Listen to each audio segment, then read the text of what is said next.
मला माझ्या ताईला दुखण्यातून बरं करायला लागत. नाही म्हणू नका दाजी तुम्ही आता. पण तिला जर कळलं तर काय उत्तर देऊ तिला मी? हे बघा, माझी बहीण रागीटी. जर तुम्ही विचारायला गेले ना तर ती नाहीच म्हणून पडेल. जुना राग बी गेलेला नाही तिचा. तेव्हा तुम्ही आहे ना असं सांगा की देणाऱ्याने नाव नाही सांगायचं म्हणून सांगितलंय. असं कसं? हे बघा दाजी, मला फक्त एका प्रश्नाचं उत्तर द्या.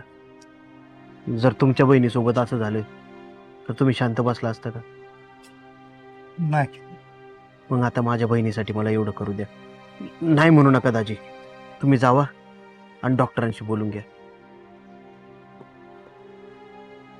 तुमच्या बहिणीला भाऊच नाही कळलं.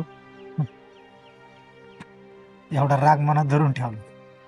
चूक तिची बी नाही हो, परिस्थितीच अशी होती. बरं चला दाजी, निघू आता. सांभाळून जावा बरं का.